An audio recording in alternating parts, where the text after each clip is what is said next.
കരിമ്പ് കൊണ്ടുവന്ന് കഴിഞ്ഞാൽ നല്ല വൃത്തിയായിട്ട് വാഷ് ചെയ്തതിന് ശേഷം മെഷീനകത്ത് കയറ്റി അതിനെ ജ്യൂസാക്കി എടുത്ത് അത് ആ ജ്യൂസിനെ 1000 ലിറ്ററായിട്ട് നമ്മളിതാ ഈ കാണുന്ന ഈ കൊപ്രയിലേക്ക് ഒഴിച്ച് അതിനെ 3 മണിക്കൂർ തുടർച്ചയായിട്ട് ഹീറ്റ് ചെയ്യും.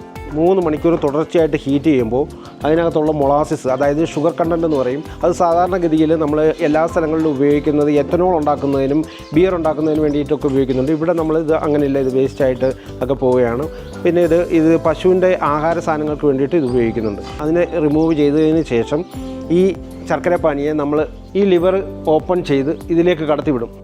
ഈ ട്രേ എന്ന് പറയുന്നത് മാവിൻ്റെ പലക കൊണ്ടുണ്ടാക്കിയേക്കുന്ന ട്രേ ആണ്. മാവിൻ്റെ പലക എന്ന് പറയുന്നത് അതിന് മാത്രമേ ജലം ഒബ്സർവ് ചെയ്യാനുള്ള കഴിവുള്ളൂ. ജലം ഒബ്സർവ് ചെയ്യാനുള്ള കഴിവുള്ളത് കൊണ്ട് തന്നെ ഇത് ശർക്കരപ്പാനി ഇതിലേക്ക് കടന്നു കഴിയുമ്പോഴത്തേക്ക് ഇതിൻ്റെ 4 സൈഡുകളിലായിട്ട് കോരി പിടിപ്പിക്കുകയും ആ കോരി പിടിപ്പിക്കുന്ന ശർക്കരപ്പാനി അതിനകത്ത് ജലാംശം പിടിച്ചെടുത്തതിന് ശേഷം ഇതേ കണക്ക് 2 മൂലയ്ക്കായിട്ട് ഇങ്ങനെ നീക്കി കൂട്ടിയിട്ട് 90 ഡിഗ്രി ചൂടോടുകൂടി ഉരുട്ടുകയാണ് ചെയ്യുന്നത്.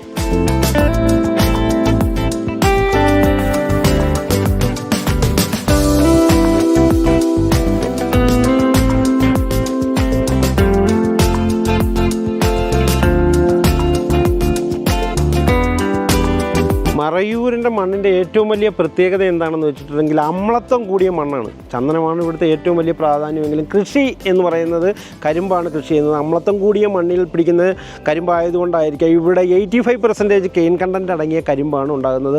അതുകൊണ്ടാണ് ഇവിടുത്തെ കരിമ്പിൽ നിന്നെടുക്കുന്ന ശർക്കരയ്ക്ക്, മറയൂർ ശർക്കരയ്ക്ക് ഇത്രയും പ്രാധാന്യം ഉണ്ടാകാനുള്ള കാരണം.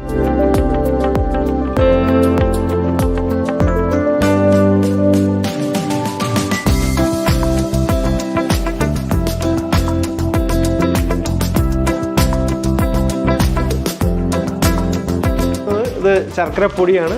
ശർക്കരപ്പൊടി ഓർഗാനിക്കായിട്ടുള്ള ശർക്കരപ്പൊടി തന്നെയാണ്. കാരണം ഇതിന് ഏറ്റവും കൂടുതൽ പ്രയോജനമായിട്ടുള്ളതെന്ന് പറയുന്നത് കുട്ടികൾക്ക് കുറുക്കൊക്കെ ഉണ്ടാക്കി കൊടുക്കുന്നതിന് ഏറ്റവും നല്ലതാണ് നമ്മുടെ ഈ ശർക്കരപ്പൊടി. ശർക്കരപ്പൊടി എന്ന് പറയുന്നത് ഏറ്റവും കൂടുതൽ ടേസ്റ്റി ഫീൽ ചെയ്യുന്നത് കാപ്പിക്കകത്ത് പഞ്ചസാരയ്ക്ക് പകരം ശർക്കരപ്പൊടി ഉപയോഗിക്കുമ്പോഴാണ്. ഷുഗർ പേഷ്യൻസിനൊക്കെ ഉപയോഗിച്ചാൽ പോലും ഇതിനകത്ത് ഷുഗർ കണ്ടൻറ്റ് നീക്കിയേക്കുന്നതുകൊണ്ട് അവർക്ക് വരെ ഉപയോഗിക്കാവുന്ന രീതിയിലാണ് നമ്മൾ ഈ ശർക്കരപ്പൊടി ചെയ്തെടുത്തിരിക്കുന്നത്.